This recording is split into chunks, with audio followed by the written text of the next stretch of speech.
Assalamualaikum sir, I'm 2200624 PKDT Muhammad Faris bin Muhammad Lazim. The answer for question A is the control of the movement of product and service is what supply chain management is all about.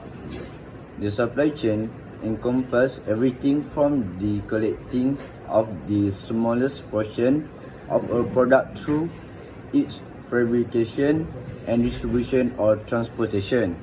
So, in a nutshell, this is complete control over the goods.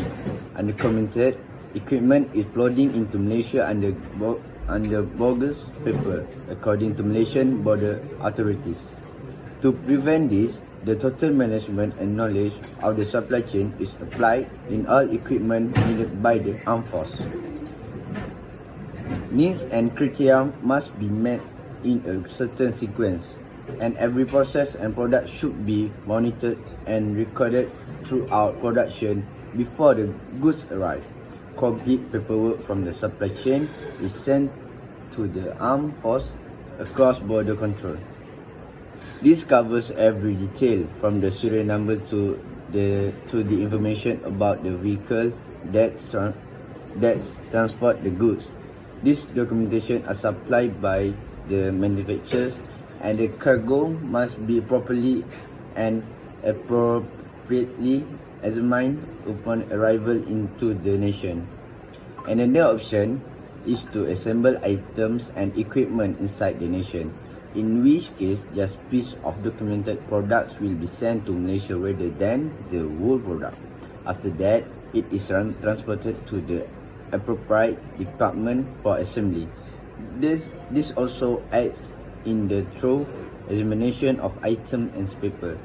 In this method, undocumented equipment may be kept out of the nation to some degree. Next, for the answer of question B is military supply chain management is a multifaceted, integrated approach to sourcing, producing, and delivering products and services to the military. Logistics is one of the most important aspects of any overall strategy since it depends on a supply chain to operate. Logistics has been defined as the process of employing resources to produce commodities and transferring those commodities to people who demand them throughout history.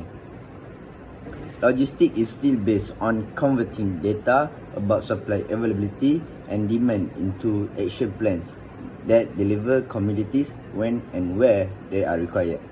First, end users of military logistics must have access to data in order to make educated decisions about the item they need.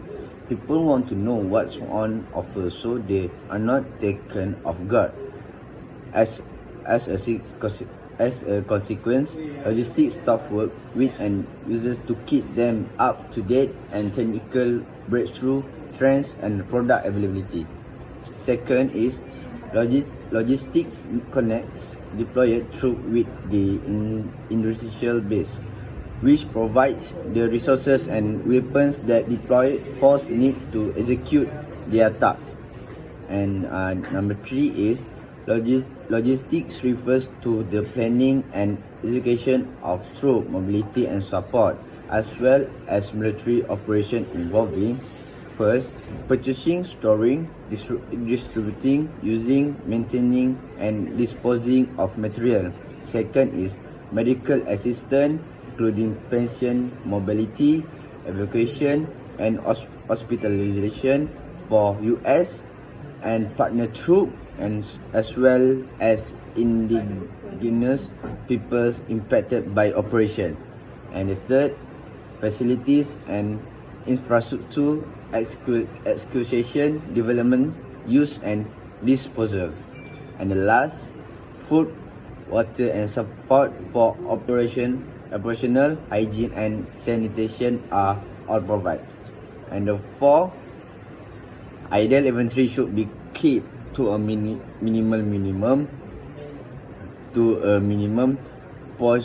potentially to the level of strategic reserve according to supply chain management. And the fifth, Supply chain and logistic planning define the characteristic of military unit and provide the military commander with the action flexibility and range and capacity to expand operational reach that are necessary for success. Logistics is intrinsically linked to military combat force due to its interdependence.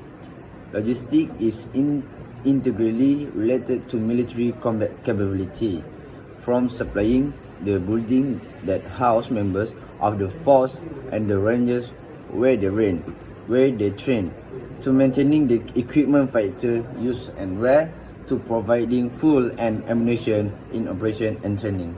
That's all for me, sir. Thank you.